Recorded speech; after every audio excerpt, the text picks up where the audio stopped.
उसे इस अंधेरे कमरे में बैठे बैठे न जाने उसे कितना टाइम हो गया था वे नहीं जानती थी, लेकिन हाँ, अब रो रो कर उसकी आंखें सूख चुकी थी। गले में दर्द होने लगा था। न जाने ये किस जुर्म की सजा में उसे यहाँ लाकर लॉक किया गया था, लेकिन वह तो बिल्कुल बेकसूर लड़की थी। एक बार फिर हिम्मत करते हुए वह दरवाजे तक आई थी। दरवाजे को पीटना शुरू कर दिया था। भगवान के लिए दरवाजा खोलो, मुझे बाहर आने दो, इसमें मेरी क्या गलती है। उसने यही शब्द बार बार दोहराए थे, जो उस वक्त तक वह न जाने कितनी बार दोहरा चुकी थी। लेकिन सामने से पूरी तरह बिल्कुल चुप्पी छाई हुई थी। ऐसा लगता था जैसे इस बिल्डिंग में उसके अलावा कोई मौजूद नहीं है, लेकिन हकीकत उसके बिल्कुल उल्टा थी। थोड़ी देर के बाद दरवाजा हल्का सा खुला और नौकरानी अंदर दाखिल हुई। पहली बार अपने करीब किसी औरत को देखकर उसे उम्मीद की एक हल्की सी किरण दिखाई दी थी। उसने आगे बढ़ते हुए नौकरानी के हाथों को थाम लिया। देखो, मुझे यहाँ से बाहर निकालो। मुझे बताओ, मुझे यहाँ क्यों लॉक करके रखा गया है, जबकि रानी नाम की नौकरानी सॉल को अपने आसपास लपेटकर उसे देखा था। मैं नहीं जानती, साहब का हुक्म है, अभी वो कुछ देर में आते ही होंगे, आप खाना खा लीजिए।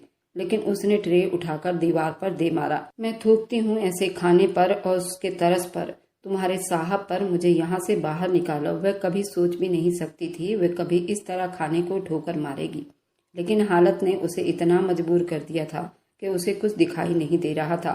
जबकि उसकी ऐसी हरकतों को देखते हुए नौकरानी जल्दी से बाहर चली गई।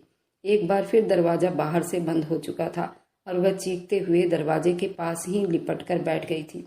आखिर कौन है तुम्हारा ये साहब, जिसमें जरा बराबर भी इंसानियत नहीं बची है। ये एक मजबूत लड़की थी, कमजोर लड़की नहीं थी, लेकिन उसके बावजूद उसका मजबूत दिल भी अब खोखला हो रहा था।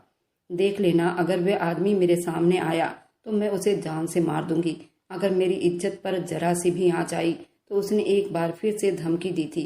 इस हालत में भी वह उन लोगों से बिल्कुल भी नहीं डर रही थी, बस अपनी किस्मत पर मातम मना रही थी। न जाने उसकी बूढ़ी माँ की इसमें क्या गलती थी, जिसे उम्र के इस हिस्से में भी उसको दुख झेलना था। और अपनी माँ के बारे में सोचते हुए एक बार फिर उसकी आंखें भीगने लगी। उसने पलटकर खाने की तरफ देखा था। एक निवाला भी उसके हलक से नहीं उतर सका था, लेकिन वह सुबह से भूखी थी। अब उसको भूख से बुरी तरह से चक्कर आ रहे थे। उसका दिल चाहा कि वह पलटकर जमीन पर गिरा हुआ खाना उठाकर खा ले, लेकिन अपनी बेबसी पर वह थूक रही थी। वह जमीन पर बैठ गई। अगर भूख से मर जाऊंगी वह ठीक होगा, लेकिन इज्जत गंवाकर जिंदा रहने में कोई बहादुरी नहीं। मैं माँ का सामना कैसे कर पाऊंगी।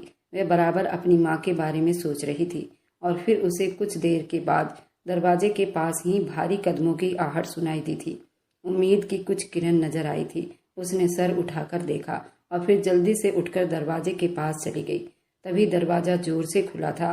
वो बेकाबू ही 2 कदम पीछे हट गई और सामने अंदर आते ही उसे सर से पैर तक देखा था। वह हैरान नजरों से उस आदमी को देखती रही। वह उनकी पहली मुलाकात नहीं थी। उसने पहले भी इस आदमी को देखा हुआ था, लेकिन वह उसके बारे में नहीं जानती थी। लेकिन यह आदमी उसे यहाँ क्यों लेकर आया था? उसकी पर्सनैलिटी से ही उसे अंदाजा हो गया था कि वह यहाँ का मालिक है। जिसके कहने पर वह नौकरानी उसकी बात सुनने के लिए तैयार नहीं थी। उसने जल्दी से आगे बढ़ते हुए महेंद्र का गिरबान थाम लिया। कौन हो तुम और मुझे यहाँ क्यों लेकर आए हो? उसका हलक इतना सूख गया था कि अब उसका गला बैठने लगा था।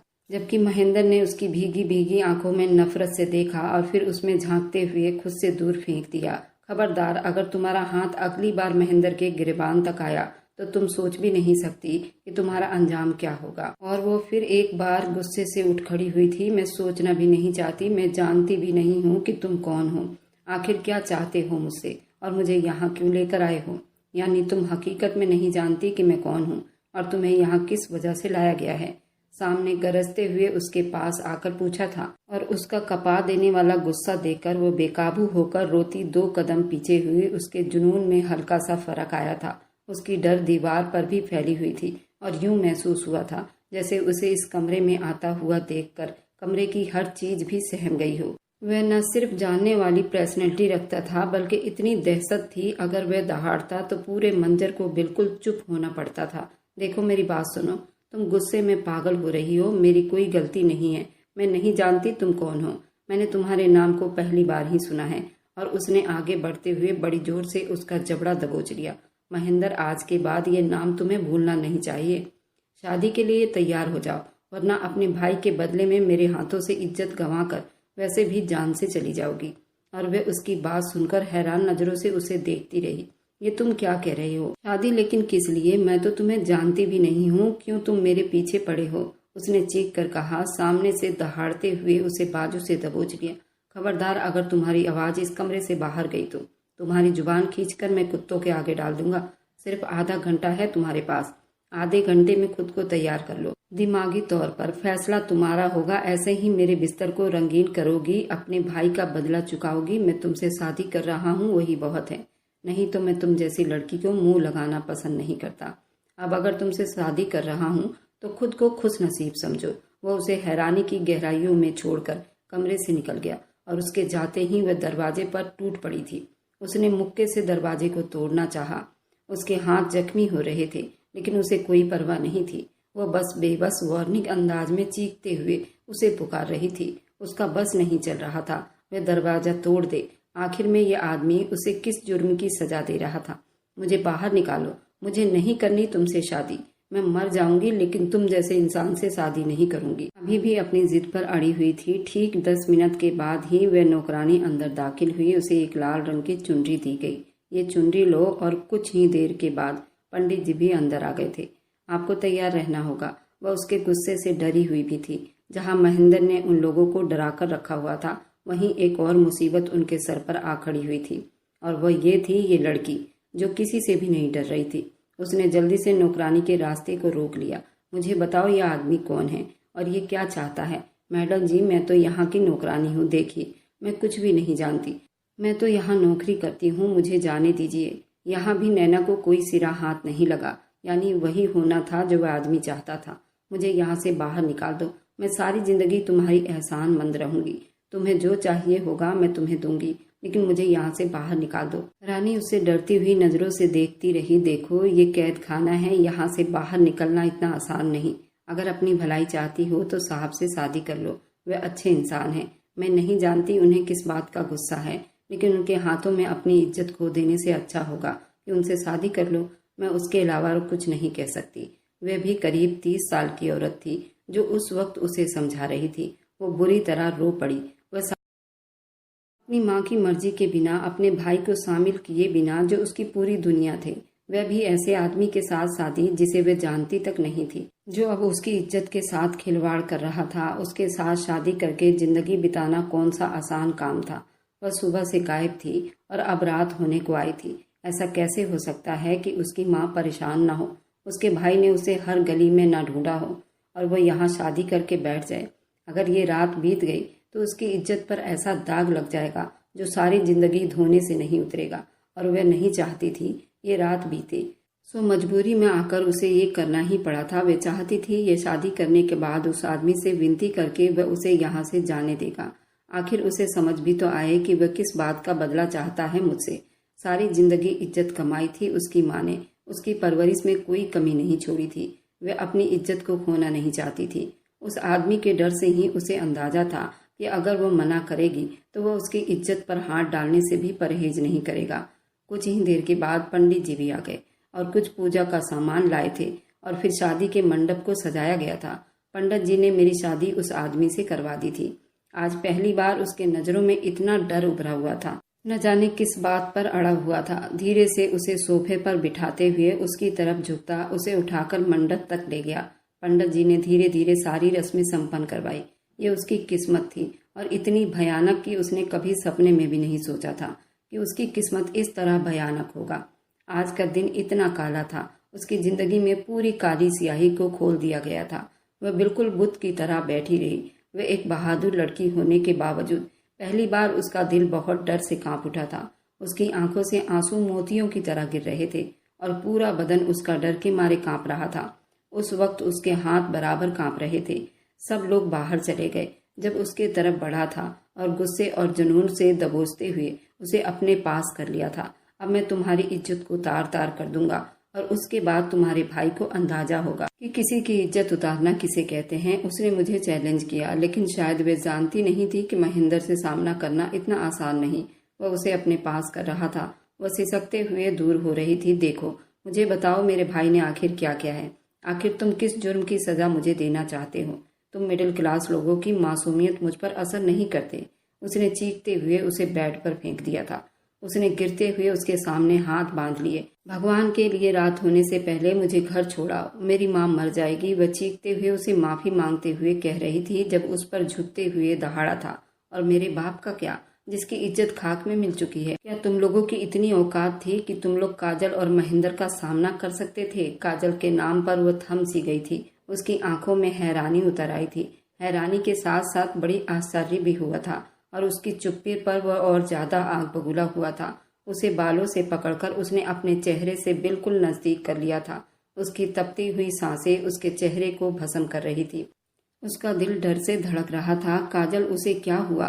भगवान के लिए मैं बेकसूर हूँ, मैं कुछ नहीं जानती। बिल्कुल इसी तरह मेरी बहन भी बेकसूर थी, लेकिन तुम्हारे भाई ने न सिर्फ उसे बरगलाया बल्कि उसे वह कदम उठाने पर मजबूर कर दिया जो वह कभी उठाना नहीं चाहती थी। और अब तुम लोगों से गिन गिन कर मैं बदले वसूल करूंगा। गुस्से से उसकी गर्दन को दबोच लिया और फिर अपनी हवस को उस पर निछावर करने लगा। उसकी गर्दन पर अपने होंठ रखते ही वो बेबसी से उसे तड़पता देख रहा था, जबकि वो चीखते हुए खुद को छुड़ाने की नाकाम कोशिश कर रही थी। सामने चाहे उस पर हक भी रखता था, लेकिन वह उसे अपने पास नहीं आने दे सकती थी। एक ऐसा आदमी जो उसे सिर्फ बदले की भेंट चढ़ा देना चाहता था, वह उससे अपनी इज्जत की भीख मांग रही थी, लेकिन वह पूरी तरह हैवानियत पर उतर आया था। उस दिन पहली बार महेंद्र ने खुद को मार दिया था। उसने अपने जमीर को सुला दिया था। पहली बार हैवानियत करते हुए भूल चुका था कि उसकी फितरत में ये सब कुछ शामिल नहीं है और ना ही परवरिश में। वह गिड़गिड़ाते हुए उससे भीख मांग रही थी, अपनी इज्जत की भीख मांग रही थी। वह उसे बता रही थी उसकी गलती क्या है, लेकिन वह इस तरह बदले की आग में जल रहा था, इतने जुनून में आ चुका था, उसकी किसी भी बात को नहीं सुन रहा था। जब उसकी चीख हद से बढ़ने लगी तो महेंद्र ने सख्त गुस्से में उसके मुंह पर अपना हाथ जमा लिया। भगवान का धन्यवाद करो कि मैंने इससे पहले तुमसे शादी की है, वरना तुम जैसी लड़कियों को रखेल बनाकर रखना महेंद्र के इंतकाम का हिस्सा था।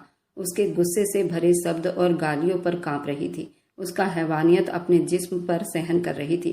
उस रात नैना ने अपनी जिंदगी काली रात को बिताया था, जिसे वह कभी भूल नहीं सकती थी। उस रात वो बेकसूर होकर भी उस मर्द की हैवानियत को सहन करती रही, मगर उसके चिल्लाने पर भी उस पर तरस न आया। वह पूरी रात उसे बुरी तरह बर्बाद करता रहा। यह हमारे बीच मुलाकात की पहली और आखिरी रात होगी और उसके बाद तुम्हें सुबह अपने घर पहुंचा दिया जाएगा। उस पर अपनी हैवानियत लुटाने के बाद वह उसे देखते हुए नफरत से बोला था और फिर कमरे से बाहर जाने लगा। जब उसने नफरत से उठते हुए धुतकारा था, अगर तुम खुद को मर्द समझते हो, तुम मर्द कहलाने के लायक भी नहीं हो। ऐसे मर्द नामर्द के बराबर होते हैं जो एक लड़की के शरीर पर अपनी जीत हासिल करने के बाद अपनी कामयाबी का जश्न मनाते हो, वह भी उस लड़की पर जिसे ये तक मालूम नहीं कि उसकी गलती क्या है। मैं तुम्हें जिंदगी भर माफ नहीं करूंगी। तुम सारी जिंदगी इसी परेशानी में पड़े रहोगे।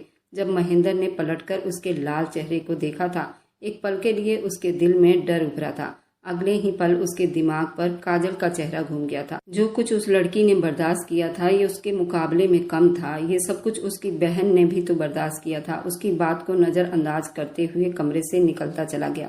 जाते हुए उसने नौकरानी से कह दिया था कि उसका खास ख्याल रखे। कल तक वह यहीं रहेगी, उसके बाद उसका जो फैसला होगा उन्हें बता दिया जाएगा। उसे उसके घर छोड़ दिया जाएगा। अब उसका मुंह सीधा हवेली की तरफ था। पूरा रास्ता अब अजीब सी उलझन में बिताया था। वह नहीं जानता था जमीर का बोझ उसे इतना बेकरार क्यों कर रहा था।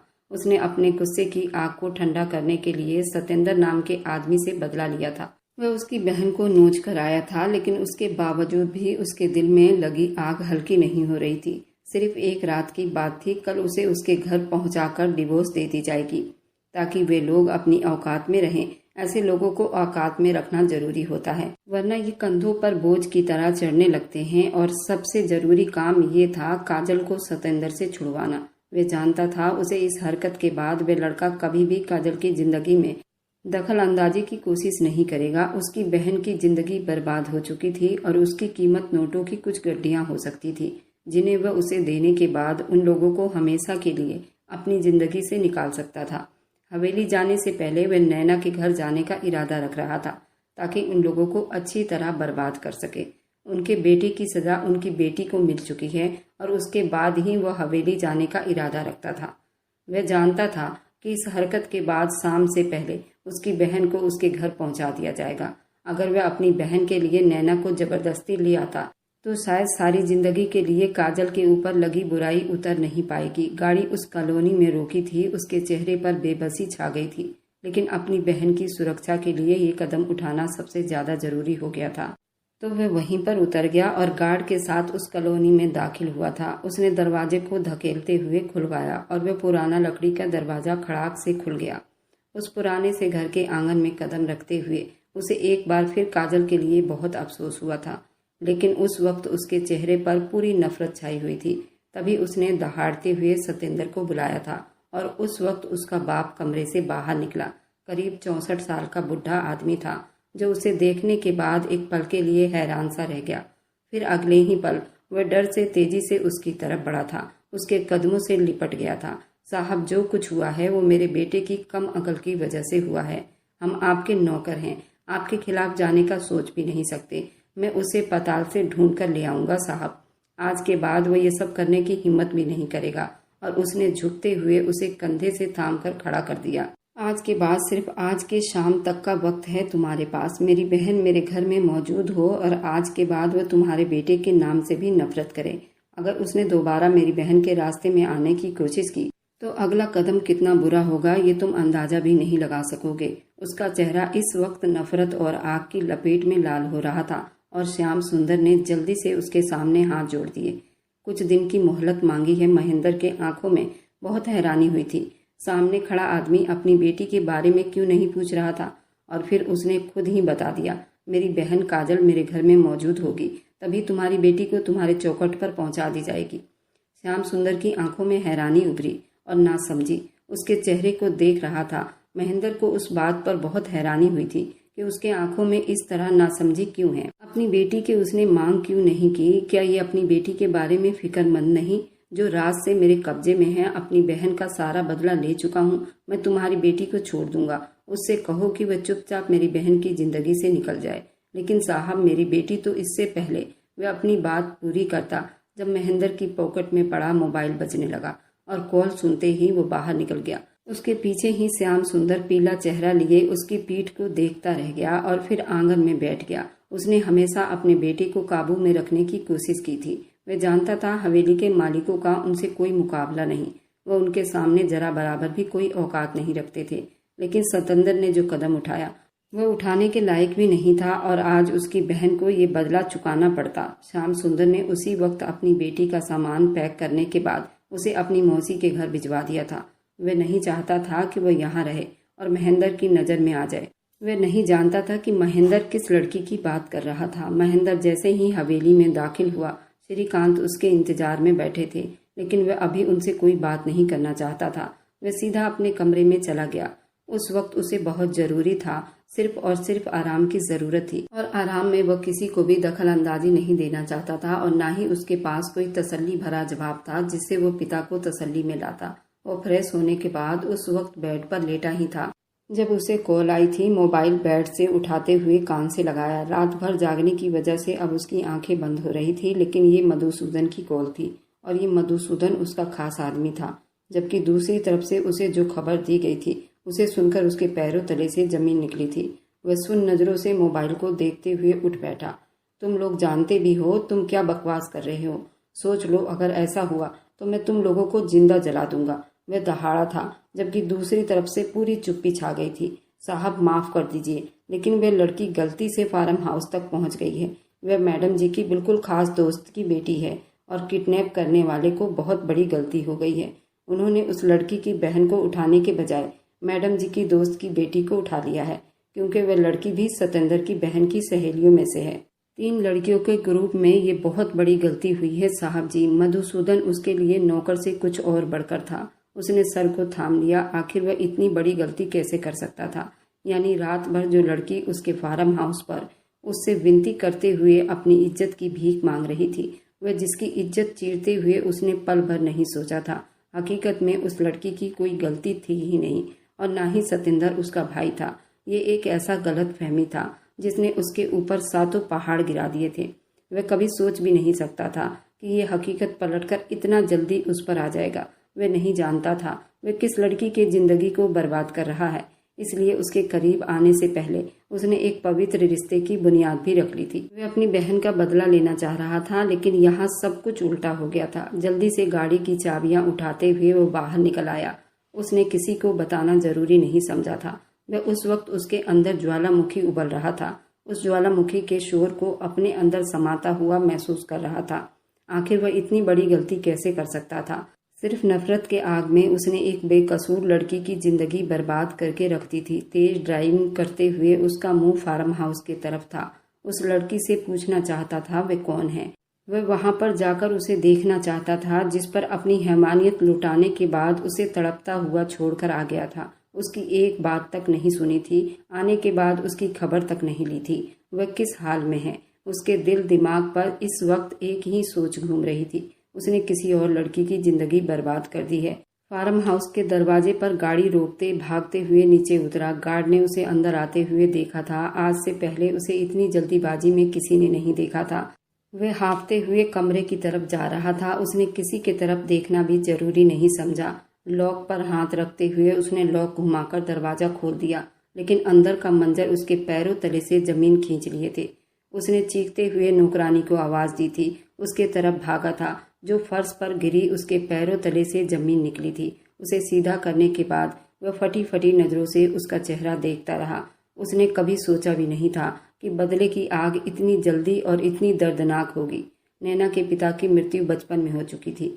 वह बचपन से ही अपनी माँ और भाई के साथ जिंदगी बिता रही थी, जहाँ गरीबी के बावजूद एक गहरा सुकून था, जहाँ वो बड़ी इज्जत से घर में रहते थे। संतोषी देवी एक बहुत अच्छी शरीफ औरत थी और मोहल्ले में उनकी अच्छी खासी इज्जत थी। सिलाई कढ़ाई बुनाई के अलावा मोहल्ले के बच्चों को ट्यूशन भी पढ़ाया करती थी। अपने बच्चों को स्कूल के खर्च निकाल लेती थी। उनकी बड़ी बेटी नैना, सुभाष उसका छोटा भाई था। उनकी जिंदगी की पूरी दुनिया थे। पति के मृत्यु के बाद रिश्तेदारों ने उनसे मुंह मोड़ लिया था, लेकिन अब उनके पास मजबूत सहारे यानी उनके बच्चे एक मजबूत पिलर की तरह उनके साथ खड़े थे। नैना ने अभी कॉलेज ज्वाइन किया था। उसकी पढ़ाई की शुरुआत थी और कॉलेज में उसकी दोस्ती काजल से हुई। काजल एक चंचल चुलबुली लड़की। दोनों के रहन सहन में जमीन आसमान का फर्क था, लेकिन उसके बावजूद वे दोनों आपस में घुलती मिलती चली गईं और जल्दी ही वे काजल की सबसे अच्छी दोस्त में शामिल होने लगी। काजल का अंदाजा बेहद प्यार भरा होता था। गरीबी अमीरी को वे कभी बीच में नहीं लाती थी। हमेशा खुश रहने वाली लड़की थी। उसके नजदीक बैठे हुए कभी भी उसे इस तरह का कोई एहसास नहीं हुआ था कि वे लोग उसके बराबरी के नहीं हैं। जबकि काजल एक अमीर परिवार से थी, जो अपनी इज्जत, शोहरत और रुपए की वजह से मशहूर थी। उनके ग्रुप का तीसरा हिस्सा थी। प्रियंका भी उन्हीं की तरह एक मासूम सी लड़की थी। हद से ज्यादा मासूम लड़की काजल के इलाके में ही रहती थी। इन तीनों में आपस में बहुत अच्छी बातचीत थी और तीनों दोस्ती के रिश्ते में बंधे होने के बाद और ज्यादा एक दूसरे के करीब हो चुकी थी। न जाने वक्त ने कैसा पलटा खाया। किसी को बताए बिना काजल ने चुपके से सतेंद्र को अपने दिल में जगह दे दी। सतेंद्र प्रियंका का भाई था। अक्सर ही प्रियंका को ले जाने के लिए आया करता। वहीं दोनों की मुलाकात हुई। आंखों से ये सफर कब दिल में उतरा किसी को अंदाजा नहीं हुआ, लेकिन जब उन दोनों ने एक दूसरे को अपनी मोहब्बत के बारे में बताया तो दोनों का जवाब मिला था। काजल जानती थी श्रीकांत कभी भी इस रिश्ते पर राजी नहीं होंगे। उसकी मां के मृत्यु के बाद उसके पिता और भाई ने उसके हर नखरे उठाए थे और आज तक उसकी जिंदगी में किसी भी चीज की कमी नहीं छोड़ी थी। लेकिन सतेंद्र से मोहब्बत करना एक अलग बात थी, जो उम्र के उस हिस्से में ज्यादातर लड़कियों के दिल में पैदा हो जाती है और फिर उनकी नस नस में समा जाती है। सतेंद्र भी बेहद मासूम लड़का था। उसे कोई फर्क नहीं पड़ता था कि काजल हाई फाई सोसाइटी में है और अमीर है और महेंद्र की इकलौती बहन है। उसे सिर्फ फर्क इस बात से पड़ता था कि वह उसके मनमोहिनी शकल सूरत वाली लड़की है। उसके दिल को अपना शेर बना चुकी थी, जिसकी खूबसूरत मुस्कुराहट पर वह इस तरह पागल हो गया था। खुद को समझाने और उससे दूर रखने के बजाय वह उससे मिले बिना नहीं रह पाता था। धीरे धीरे प्रियंका को इस बात का पता चल गया था तो उसने अपने पिता को बता दिया था और श्याम सुंदर ने उस पर पूरी निगरानी रोक टोक लगा दी थी। आज के बाद प्रियंका को लेने के लिए नहीं जाएगा, लेकिन उसके बावजूद वह नहीं रह पाया और अक्सर वह चोरी चुपके कॉलेज के बाहर पहुंच जाया करता था। काजल को भी इस बारे में अंदाजा हो चुका था, लेकिन अब वह ये बात जान गई थी कि वह सतेंद्र के बिना नहीं रह सकेगी। तो उन दोनों की मोबाइल पर बातचीत बराबर होती रहती थी। कुछ महीने तक वे दोनों मोबाइल पर ही एक दूसरे से बात करते रहे। उस बीच दोनों के बीच काफ़ी नज़दीकियाँ बढ़ गई थी। इसके आगे की कहानी बहुत दिलचस्प रहने वाली है, तो आप इस कहानी को मिस ना करें। अब क्या नैना उसे माफ़ कर पाएगी? काजल और सतेंद्र की शादी हो पाएगी या नहीं? इसके आगे की कहानी बहुत दिलचस्प रहने वाली है। इसके आगे की कहानी आपको पहले भाग के कैप्शन में मिल जाएगी। उस लिंक पर क्लिक करके आप दूसरा भाग देख सकते हैं। और मेरी वीडियो आप लोग जहां कहीं से भी देखते हैं, कमेंट में अपने शहर और राज्य का नाम जरूर बताइए। मुझे आप लोगों के कमेंट पढ़ने में बहुत आनंद आता है और उन सभी का मैं बहुत बहुत धन्यवाद करना चाहती हूँ जो लोग मेरी वीडियो को देखते हैं, लाइक करते हैं और शेयर करते हैं। अगर आपको आज की कहानी पसंद आई है तो वीडियो को जरूर लाइक कीजिएगा और अपने दोस्तों के साथ शेयर भी कीजिएगा। और हाँ, अगर आपने अभी तक हमारे चैनल को सब्सक्राइब नहीं किया है तो जरूर सब्सक्राइब कर लें। मिलते हैं हम अपनी कल की एक और नई दिलचस्प कहानी के साथ। मुझ पर सदा अपना प्यार और स्नेह बनाए रखें। सभी को मेरा प्यार भरा नमस्कार दोस्तों। खुश रहें, स्वस्थ रहें, मस्त रहें।